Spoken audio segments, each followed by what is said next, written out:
प्यार जब बढ़ता है तो कहीं ना कहीं खफा और गुस्सा होने का असर भी बढ़ता रहता है, क्योंकि वो प्यार को दिखाने का एक तरीका है।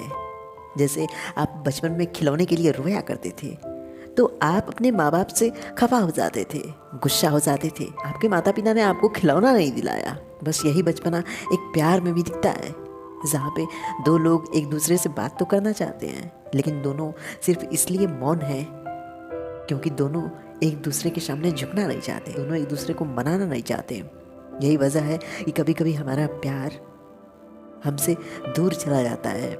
कभी कभी हम जिससे प्यार करते हैं वहाँ पे वो इंसान अगर हमसे खफा है, वो इंसान अगर हमसे गुस्सा है, तो जब तक हम इस बात का इंतज़ार करते हैं कि आखिर वो हमें कब मनाएगा, आखिर वो हमसे कब सॉरी बोलेगा, भले गलती किसी का भी हो, लेकिन वहाँ पे अगर कोई और इंसान उसकी ज़िंदगी में आकर आपका जगह ले लेता है, फिर आपकी वैल्यू वहाँ पे कम हो जाती है। फिर फ़र्क नहीं पड़ता कि आप अपने सफाई में उससे क्या कहते हो, क्योंकि वो इंसान आपसे दूर हो चुका है। यही वजह है कि जो भी खफा हो आपसे, जो भी आपसे गुस्सा हो, उसे जितना जल्दी हो सके मना लो, क्योंकि यहाँ दुनिया में लोगों की कमी नहीं है। अगर कमी है तो प्यार की कमी है, अगर कमी है तो एक सच्चे साथी की कमी है, एक सच्चे दोस्त की कमी है, और उसका मिलना बहुत ही कठिन है। जब हम किसी से प्यार करते हैं तो उस प्यार में लड़ाइयाँ झगड़े, कुछ छोटी छोटी बातों को लेकर हमें बहस भी होता है। शायद वो बहस हमारे प्यार को दिखाता है। वो बहस हमें तभी याद आता है ना जब हम एक दूसरे से दूर हो जाते हैं। वो लड़ाइयाँ हमें तभी याद आती हैं जब हम एक दूसरे के पास नहीं होते, क्योंकि वो लड़ाइयाँ उनकी मौजूदगी हमारे पास दिखाती है। वो हमारे साथ नहीं है, लेकिन उनकी यादें, उन्होंने हमें जो महसूस कराया, जो हमारे चेहरे पे उनकी वजह से स्माइल रहती थी, वो हमारे साथ नहीं है, लेकिन वो चीज़ हम याद करके आज भी खुश रहते हैं। आज भी उन यादों में उनकी मौजूदगी हमारे साथ है। इसलिए अगर आपसे कोई खफा होता है तो उसे जितना जल्दी हो सके उसे मना लो, क्योंकि वो जो आपसे मिला है वो आप हर इंसान में ढूंढोगे, लेकिन वो कहीं नहीं मिलेगा। दुनिया के किसी भी स्थान पे वो नहीं मिल सकता, क्योंकि वो आपको समझता था, वो आपको समझाता था। वो दुनिया की नज़रों में नहीं, बल्कि जो आपकी सच्चाई थी उससे रूबरू कराता था। माँ और बच्चे का रिश्ता भी ऐसा ही होता है। माँ जब खिलौने नहीं देती है तो वहाँ पे वो अपने बच्चे को मनाने की कोशिश करती है। उस बच्चे को बताती है कि मेरे पास पैसे नहीं है, मेरी स्थिति खराब है, तो समझ ना मेरी बातों को। वहाँ पे आप भी इस बातों को बता सकते हो, आप भी अपने शब्दों में उसे समझा सकते हो कि हो सकता है थोड़ी सी मिसअंडरस्टैंडिंग के कारण वो आपसे दूर हो गया हो, लेकिन आप वहाँ पे अपने लिए सफाई दो।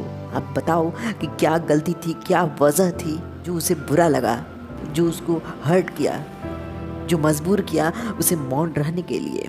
ज़िंदगी के हर सिचुएशन में उस इंसान को याद करते हुए फिरोगे।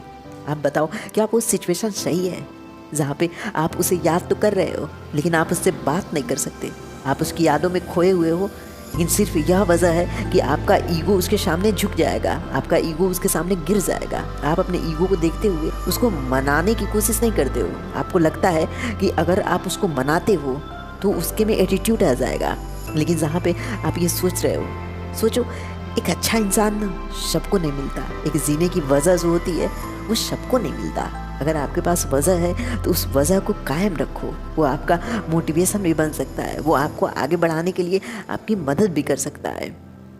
ज़िंदगी में माँ बाप के अलावा अगर कोई आपको समझता है, अगर आप किसी को देखते हो तो उसमें आप स्वयं को पाते हो। यानी आईने के सामने अगर स्वयं को रखोगे तो वहाँ पे आपकी कमियों के साथ साथ आपकी खूबसूरती भी दिखती है, कि आपकी आंखें कितनी सुंदर हैं, आपके चेहरे पे कुछ पिंपल्स हो सकते हैं, लेकिन निगाहों का दीदार करके आप खुश हो सकते हो। आप उस पिंपल को इग्नोर कर सकते हो, क्योंकि सुंदरता आपकी निगाहों में जो है। आपकी आंखें बहुत सुंदर है, वहाँ पे आपका पिंपल कमज़ोर पड़ गया, वो कुछ दिनों के लिए। इसलिए जो खूबसूरत पार्ट है, जो अच्छाई है उस इंसान की, उन अच्छाइयों को नोटिस करो। बुराइयाँ हर एक इंसान में होती है। कोई भी इंसान सिर्फ अच्छाइयों के साथ नहीं जन्म लेता, चाहे वो परमात्मा क्यों ना हो। कृष्ण काले थे, लेकिन प्रेम ने उन्हें सांवला बताया। काला शब्द बुरा लगता है सुनने में, लेकिन सांवला रंग एक प्यारा शब्द है। इसलिए अच्छाई ढूंढने की कोशिश करो। अगर किसी से दूर होना है तो उसमें सिर्फ एक बुराइयों के कारण आप उससे दूर हो सकते हो। उसकी 1000 अच्छाइयों पे एक बुराई भारी पड़ जाएगी, लेकिन उसकी एक अच्छाई आपके प्यार की वजह बन सकती है। उसे चाहने की, उसकी कद्र करने के लिए सिर्फ एक अच्छाई ही काफ़ी है। Thank guys.